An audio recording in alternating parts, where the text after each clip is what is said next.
Channel চলে আসলাম আজকে নতুন ব্লগের সাথে বন্ধুরা। তো চলো দেখো আজকে কি নিলাম। দেখো এই যেদিন আমি এটা ভিডিওটা করেছি সেই ভিডিওটাই তোমাদেরকে দেখাচ্ছি। তো ফল নিয়েছিলাম, তারপরে দেখো একটা রেস্টুরেন্টে এসে এখানে স্ন্যাক্স খেলাম। আর কি নিয়েছি দেখো তোমরা দেখতে পাচ্ছ। সেখান থেকে একটু এখানে কাজে আসলাম। তো তারপরে তোমাদের সঙ্গে সেটা শেয়ার করলাম। তারপরে গ্রসারি শপে আসলাম। এবার গ্রসারি শপে এসে আমার যা যা প্রয়োজনীয় জিনিস আমি সেটা নিলাম, দেখতে পাচ্ছ। তো এগুলো নিয়েছি, এগুলো নিয়ে বাড়িতে গিয়ে তোমাদের সঙ্গে অবশ্যই শেয়ার করব যে আমি কি নিলাম, অবশ্যই শেয়ার করব কি নিলাম। তো আচ্ছা দেখো বন্ধুরা, একটা কথা একটু বলছি, ডোন্ট ওরি, মানে কি বলবো বলো তো, বাড়িতে শেয়ার করব, মানে এত কষ্ট করে আমি করলাম, এখন এডিট করতে গিয়ে দেখছি কিছু ব্লগ আমার ডিলিট মানে কিছু ভিডিও আমার ডিলিট হয়ে গেছে। এবার এই আরেকটা ব্লগ এর সঙ্গে অ্যাড করে দিচ্ছি, সরি গো, কিন্তু দেখাতে পারলাম না। কিন্তু এই ভিডিওর মাধ্যমে তোমরা পুষিয়ে নিও যে এটাই আমি আগের ভিডিওতে দেখিয়েছিলাম, যে এই যে ফুল নিয়েছি, মানে আমার নিত্যদিনের যে কাজগুলো সেগুলো আমি তুলে ধরি, সেটাই। তাই এখানে আশা করছি পুষিয়ে যাবে। এবং এখানে আমি আরেকটা সুন্দর জিনিস তোমাদেরকে তুলে ধরবো, যেটা তোমাদের মনে হবে যে না এই ভিডিওটা আমি খুব মানে সার্থক হয়েছে দেয়াটা, যে একটা মন্দিরে গেছি, সেই মন্দির আমি তুলে ধরবো। যে আমাদের ওখানেই মন্দির, কালী মন্দির, কিন্তু কালী মন্দিরের সাথে সাথে এখানে রয়েছে শিব মন্দির, আচ্ছা, তারপরে রয়েছে শনি মন্দির, আমার শনি বাবা, শনি মন্দির, গণেশ বাবার মন্দির বা গণেশ ঠাকুর যেটাই বলো, রাধাকৃষ্ণের মন্দির, রামকৃষ্ণদেবের মন্দির, শিবের মন্দির, সব কিছু একটা পরিসরের মধ্যে রয়েছে। সেইটা আমার সঙ্গে তোমরা কিছুক্ষণের জন্য সেই মন্দিরটাকে পরিদর্শন করো। দেখো বন্ধুরা, এই যে দেখছো শনি বাবা বা শনি ঠাকুর যেটাই বলো, এই দেখাচ্ছি আমি এই মন্দিরটায় আসলাম, মানে এই মন্দিরটায় প্রবেশ করলাম। তো তারপর এক এক করে তোমাদেরকে দেখাবো। দেখো বন্ধুরা, আরেকটা মন্দিরে মা কালীর মন্দির, এই মা কালীর মন্দিরেও চলে গেলাম। দেখতে পাচ্ছ মা কালী, আমার শ্যামা মা কালী, তার মন্দিরে চলে গেলাম, সেটাও তোমাদের সঙ্গে শেয়ার করছি। এক এক করে তোমরা মন্দিরগুলো দেখতে পাবে।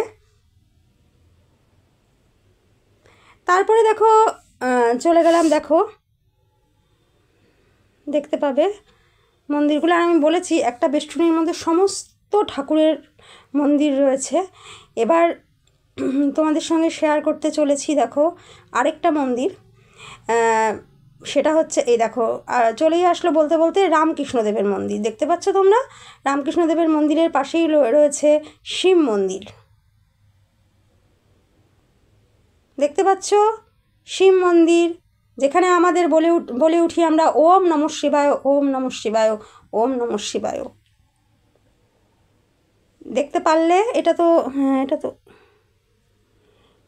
তারপরে রাধাকৃষ্ণের মন্দির, মানে হট করে শিব মন্দির দেখা দেখি রাধাকৃষ্ণের মন্দিরে চলে এলো। তারপরে গণেশ বাবার মন্দির দেখাচ্ছি, বা গণেশ ঠাকুরের মন্দির। হ্যাঁ দেখো, তোমরা দেখতে থাকো আমার সাথে।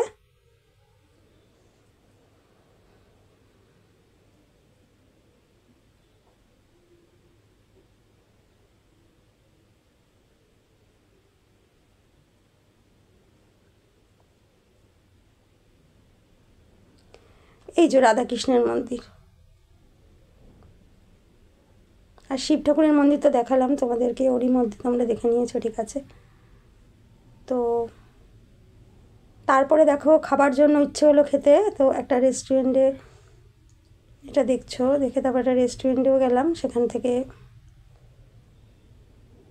কিছু খাবার খেলাম আর কি। এই যে তারপরে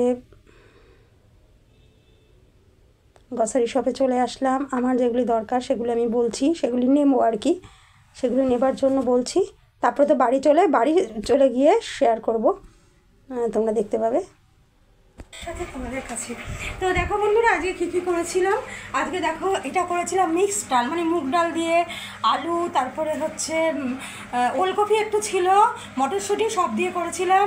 এটা আমের টক, আর এটা হচ্ছে আমের টক বা চাটনি যেটাই বলো। এটা ভাত তো দেখতেই পাচ্ছ, একটু এগুলি দেখে নিই, তারপরে চলে আসবো। এই যে মিষ্টি কালকে নিয়েছিলাম, এই যে মিষ্টি দেখতে পাচ্ছি বন্ধুরা, এটা নুন আছে। আর এই যে সবজি আছে, যেমন এঁচড় আছে, এখানে কুমড়ো আছে, এগুলো আছে। আর এখানে মাছ রয়েছে, এই দেখো মাছ রয়েছে। আর কি কি আজকে আনলাম সেটাও তোমাদের সঙ্গে শেয়ার করবো।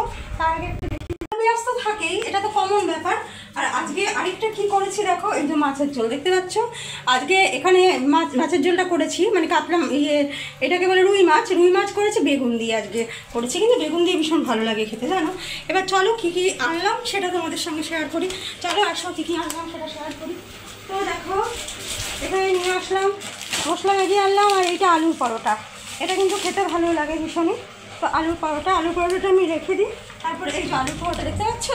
আর তারপরে আমি তোমাদেরকে আর কী কী আনলাম সেগুলি শেয়ার করবো।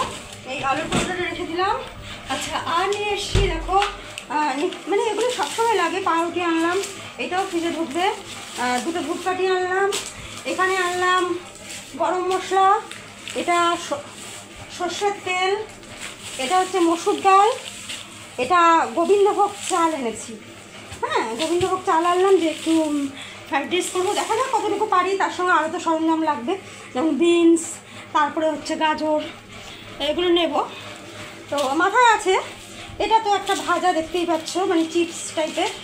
আর এটা দেখো বিস্কুট নিয়ে আসলাম, লঙ্কার গুঁড়ো। আর এটা হচ্ছে এটা হচ্ছে হলুদের গুঁড়ো, এটা হচ্ছে লঙ্কার গুঁড়ো, আর এটা হচ্ছে 5 ফোড়ন। আর এটা হচ্ছে ঘিটা কিন্তু অ্যাভেলেবেল লাগে, তো এটা ঘি, তো এটাই দেখতে পাচ্ছ। আর এখানে লেস আছে, এখানে সর্ষের তেল আছে। এবারে আমি দেখাই এখানে কি এনেছি। এখানে দেখো ঠাকুরের ফল কি এনেছি। আর এখন তো শীতকাল চলে গিয়ে গরমকাল পড়েছে, আর গরমকালের ফল হচ্ছে এই মোসাম্বি। দেখো মোসাম্বি, আপেল, এগুলি হচ্ছে আনলাম। তো ফল খাওয়া তো ভালোই, জানোই সবাই। আর ফুল এনেছি, দেখতে পাচ্ছ তো ঠাকুরের ফুল, এই এনেছি। তো দেখো বন্ধুরা, আমার অনেক কিছু বলার আছে, আর বলতে পারলে তো আমার ভীষণই ভালো লাগে। এই যে দেখো, দেখতে পাচ্ছ এটা সাবানের গুঁড়ো, এটা হয়ে গেলে ট্রেটা শেষ হলে আবার আনবো। ঠাকুরকে আজকে কী দিয়েছে একটু দেখো, এটা রাবড়ি বুঝেছো, দেখতে পাচ্ছ, রাবড়ি বা ক্ষীর যাই বলো দিয়েছি। এই বাবা লোকনাথকে, মা লক্ষ্মীকে দিয়েছি, আর সাথে দিয়েছি ম্যাগি দিয়েছি।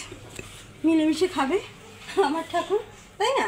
তো মিলেমিশে মিলেমিশে চলা, তো এটা তো ভালোই লাগে। আর এই যে দেখো, আমার ধূপকাঠি স্টকে আছে, আমি ধূপকাঠি তো স্টকে থাকলেও আরও নিয়ে আসি, তো সেটাও নিয়ে এসেছি, দেখতে পাচ্ছ। মানে দেখতে পাচ্ছ, দেখিয়েছি। তো বন্ধুরা, তো এখানে দেখো চিড়ে ভাজাটা এনেছিলাম, সেটা খেয়েছি, আবার কিছুটা আছে, ঠিক আছে। তো বন্ধুরা, আমার বলার একটা বিষয় যে তোমরা সবাই পজিটিভ থাকো। আসলে আর আমার মনে হয় কি, বাঙালিরা না বেশি মানে আমি বাঙালি বলে ব্যাপার না, মানে বাঙালিরা আমার মনে হয় যে তাদের মনের মধ্যে অনেক, আর যদি বাইরের রাজ্যগুলোতে বা বাইরে দেখি, তারা না এতটাই মানে আনন্দ বা এতটাই পজিটিভলি এগোয়। তাদের কাছে আমার মনে হয় যে আমি দেখি, মানে আমি একটা দেখছিলাম, তোমাদেরকে একটা শেয়ার করি। তো একটা জার্মানি ব্লগে দেখছিলাম, তারা জার্মানি, এবং তারা এত, মানে তাদের কাছে মনে হয় এসটা দুটো সংখ্যা মাত্র। কেন বলছি, সেখানে দেখা যাচ্ছে একজন 90 বছরের একজন ভদ্রলোক, আর পাশাপাশি ভদ্রমহিলা যে ওয়াইফ, তার বয়স হচ্ছে এই ধরো 88। সেই 88 বছরের বৃদ্ধা মহিলা কিন্তু সে গাড়ি চালাচ্ছে। তারপরে তারা একটা উইকলি একটা লং ড্রাইভ করে, এবং এতটাই সুন্দর মানে তারা করে। কিন্তু সেখান থেকে আমরা যদি দেখি, মানে তারা এটা ভাবে বলেই মনে হয় তাদের কাছে 100, 200, 300টা কোনো ম্যাটারই না, মানে 100 বছর 200 বছর কোনো ম্যাটারই না। এবং কি তারা সবসময় মানে এই শরীরটাকেও মেনটেন করে, মানে সচেতনতা এই মেনটেন করার, মনে না ভীষণ পজিটিভ এনার্জি রাখে।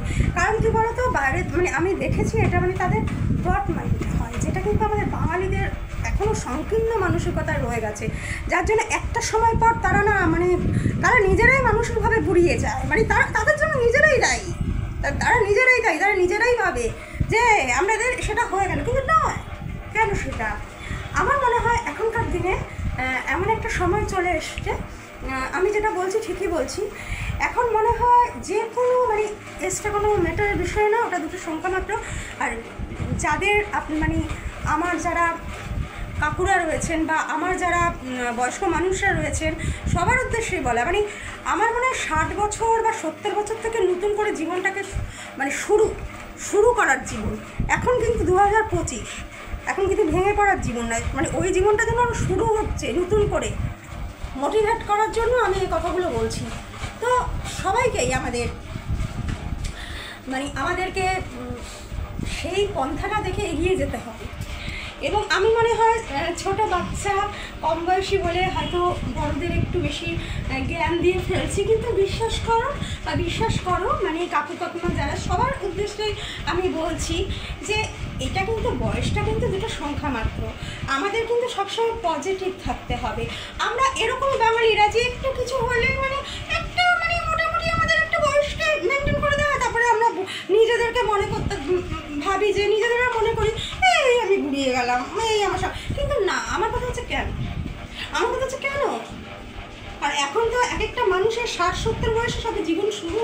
2025 ভাই, আবেগ থাকবে তবে তুমি মানুষ, রোমান্টিকতা থাকবে তবে তুমি মানুষ। তা আমার সেটাই বলা যে 8 থেকে 80 সবার মধ্যেই যেন রোমান্টিকতা থাকে, আবেগ থাকে, ভালোবাসা থাকে, তবে তুমি সুস্থ থাকবে। এটা কিন্তু আমি যখন দেখি বাইরের মানুষগুলোকে কিন্তু দেখি, তারা কিন্তু এই জিনিসটা মেনটেন করে। মানে যারা বাঙালিরা চলে গেল বিদেশে তাদের কথাও আমি বলছি না, আমি তারা তো আছে, কিন্তু যারা জার্মানি ধরো, ইংরেজ ধরো, তারা টোটালি তাদের মানে তারা ইংরেজি, ব্রিটানি ইংরেজ, তারা কিন্তু একটা সমুদ্র সৈকতে এসে তারা নিজেদের মতো শুয়ে পড়ছে। তারা কিন্তু কুটকাচালি করছে না, তারা নিজেদের মতো সমুদ্রের বিচে শুয়ে এনজয় করছে। তারা কিন্তু এনজয় করছে, তারা সমস্ত কিছু ত্যাগ করে শরীরের এনজয় করছে। তা একটা বাঙালি পারবে সেটা?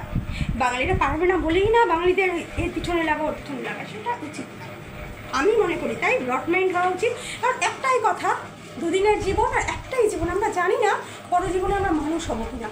একটাই জীবনে তোমরা স্টাইল করো, তোমরা সুস্থ থাকো, তোমরা আনন্দে থাকো।